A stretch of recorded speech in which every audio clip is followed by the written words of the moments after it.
At the moment I'm trying to lose weight, so I'm eating in a deficit. If I was eating in a bulk or at maintenance, I would have a little bit more. I'd have more luxuries and things like that. My philosophy at the moment, what I've found is, if I buy myself a big box of crisps or a big massive bar of chocolate, because I am eating in such a deficit at the moment, all I want to do is demolish that entire chocolate bar. So I found the best way for me to do it is not to have anything too nice in the house in too much quantity.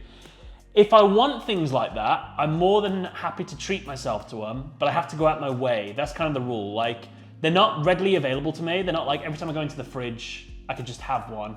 It's like, okay, you know what? I fancy something a little bit special for myself. I'll go to the shops, buy myself a chocolate bar, and it's like a one-off treat. If I want to overindulge, I can't do that. I don't know whether that's a healthy or an unhealthy way of seeing things, but I think it's good discipline, I guess. I think that's some form of discipline, I'm hoping. So I'll go through each of my meals and we'll sort of talk about them as they come. So I'd wake up, I'd make myself, of course, a nice cup of tea. Tea bags all taste the same to me personally. It means nothing to me. So I'll have a nice cup of tea and a nice bit of semi-skimmed milk in there, because why not? I can drink tea without milk now, but I do definitely prefer it with milk. And I've got to the point now where I've mastered tea without sugar. Once you get used to not having sugar in everything, it just becomes normal. Like, you start, I don't know, you sort of realize how sweet the things you're having are, whereas like you can start to appreciate what it just normally tastes like. Don't get me wrong, a little bit of sugar's fine. So what am I having with that? Well, I'm having any form of porridge that I fancy. I just always buy like different flavors so I can mix it up. You can also buy Quaker's protein versions of it. I don't really like the peanut butter flavor personally, but there was a nice strawberries and cream one that I thought was quite nice. So what I'll have is typically one sachet of this.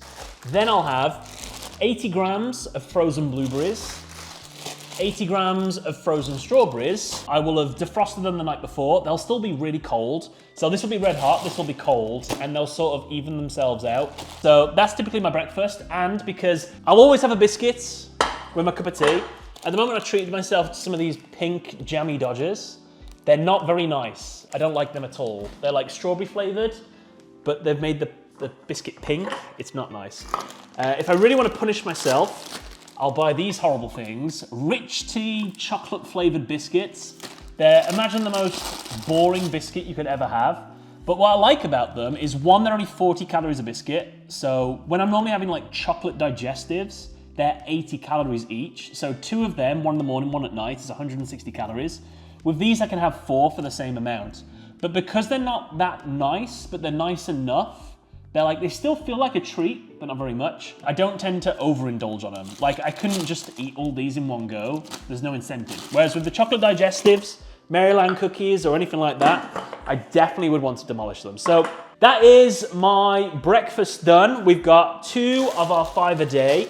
We've got our porridge, which is great. Some bit of protein in there as well. We've got a nice cup of tea to start our day off with, a bit of caffeine.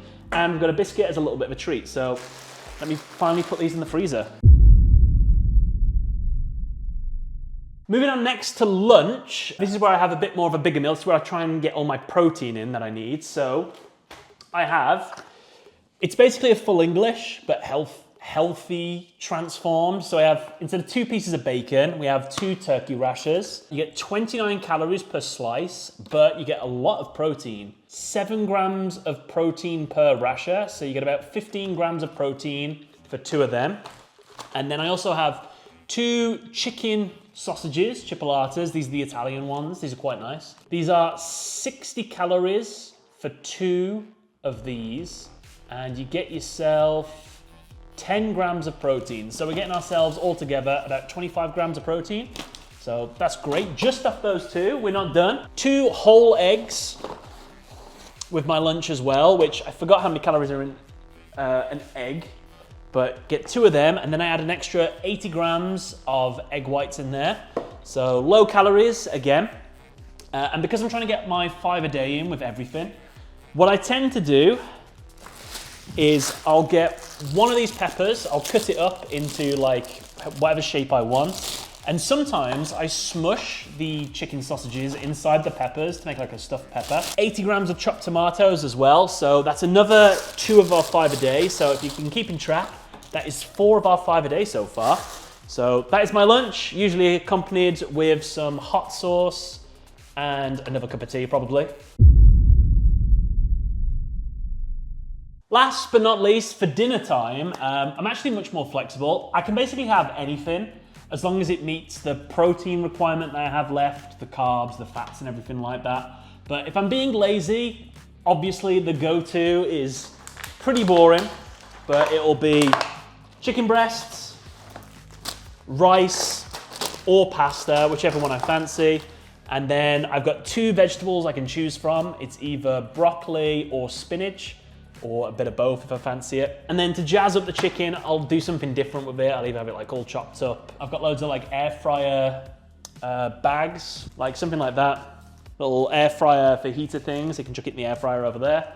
Absolutely perfect. You'll notice that there's no bread here. I was buying bread before. I was having bread with my lunches, but bread is a very snackable thing for me.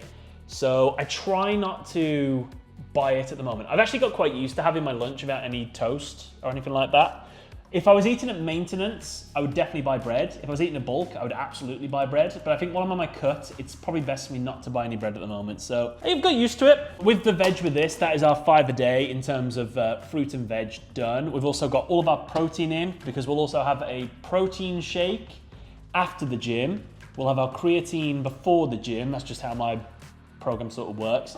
And then late at night, I've got a lot better about not snacking at night, but I can always have like a Greek yogurt or basically anything little. There's like little things I can have just to sort of sort myself out. But for the time being, this has been working for me quite well. I've been doing it for the past 4 or 5 months. Along with making sure I get my steps in, I'll do a little bit of walking. At the moment, I'm like a 1.5 stone lighter, which I think is like 13, 14, 15, 16, 17, like 20 pounds lighter. I'd like to get a little bit more, and then I can feel like, okay, I've done that. I've done my first proper cut, and I think I've done well with it.